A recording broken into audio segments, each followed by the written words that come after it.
There's no such thing as ghosts. I woke up in the middle of a dark field. This location was very strange, completely void of any light, not even the moon nor the stars above, just black. Rising to my feet, I felt my heart throbbing inside my chest, as if I had just ran a marathon.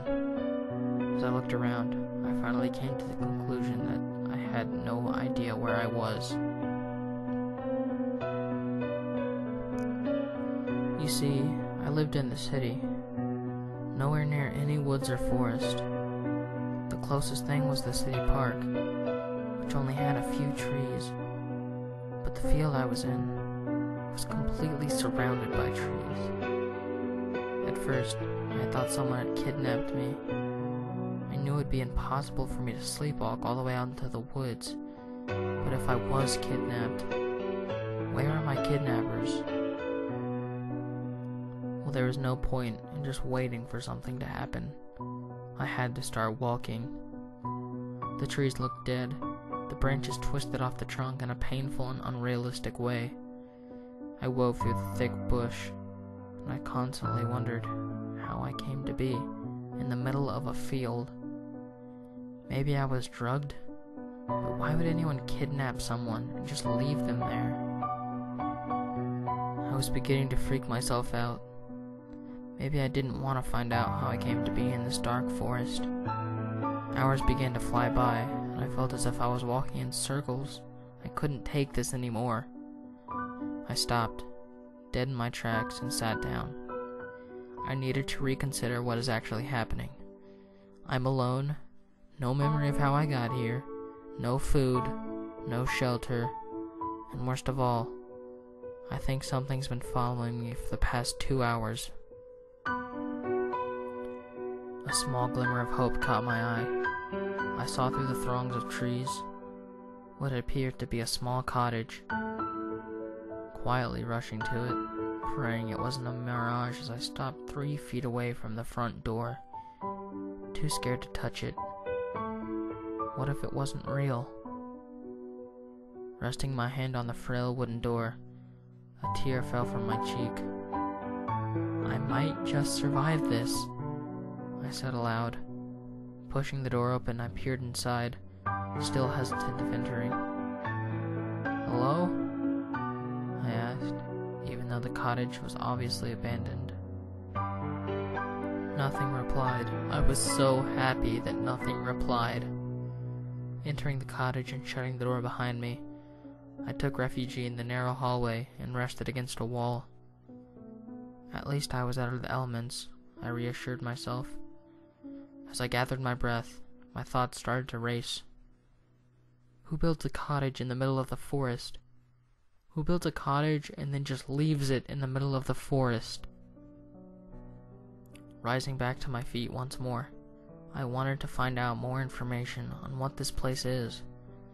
There was only a dining room with a rotted table, a few overturned chairs, as well as a rundown fireplace. That's when I noticed the door. A bedroom? I thought as I jiggled the handle. It wouldn't budge. After attempting to force the door down, almost fracturing my arm, I declined. Nothing's that important to get hurt over, right? That's when I heard the door open and close. It was far too dark to see the door frame, or see who entered it for that matter. But I knew I wasn't alone in this small cottage anymore. I steadied my breath and crouched in the corner.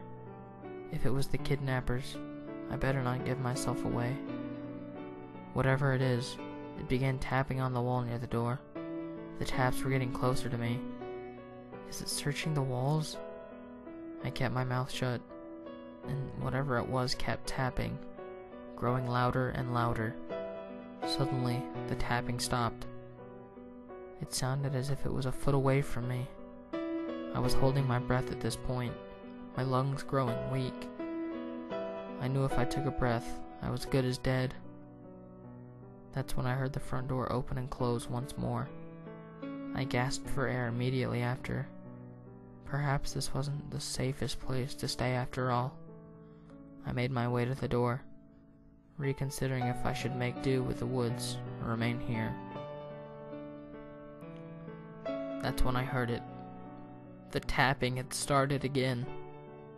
It was still in the cottage with me. This time the taps were growing louder, heading for this direction. Shit. It must know I'm in here. In a blind panic, I pulled the door open and rushed outside. Sliding through the mud, I laid in the brush and focused my vision back on the door. Whatever it was has to come out sometime, and it better pray it's not human, or it's dead. I waited for what seemed like another hour, almost dozing off. That's when I saw something I wish I hadn't. A hand protruded from the blackness of the doorway. It looked to belong to a petite, pale woman, but it was missing 2 fingers and dripping a black, inky substance. The very sight of this made me gag, and to think I was in the cottage with whatever that hand belonged to. The long arm reached out, grabbing the handle of the cottage door and slowly closing it. It took notice of the 2 windows the cottage had. One window was near the door, and it appeared to be the window of the dining room. The other window was around the corner. It looked to be as if it belonged to the bedroom. Slow and deliberately, I crawled my way up to the side of the cottage, kneeling below the bedroom window. Okay, just a peek, then I'm gone, I thought. I had to be sure. What if this was a dying person? Swallowing my fear, I inched my eyes above the windowsill, cupping my hands around my eyes. I couldn't see anything. The darkness of the window mimicked that of a black blanket hung up over the window. Sweat began pouring from my eyebrows, a trembling sensation, starting at the base of my neck and shot down to my legs. I could hardly breathe. I was so scared. I couldn't see anything in this room, except the eyes on the other side of the glass looking back at me. I was locked in this insane staring contest, and I couldn't move a muscle. Then, whatever was on the other side of the window blinked. I snapped from my trance and sprinted toward the woods as fast as my legs would carry me.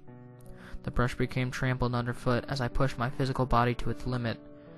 Random branches caught my shirt, slightly tearing at it and cutting me. I only had a single thought at this point. The thing saw me. Then I slipped on something, and I hit the ground hard.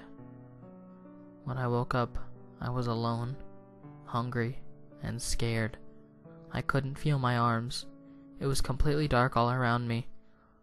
I have no idea what the thing I saw was, but I know it saw me, and that can't be good. If you ever see something like that, run. Please just run as far away as you can. Never stop running. That was a very interesting story, Mr. Jackson. Here's your medication. Please try to remember. There are no such thing as ghosts.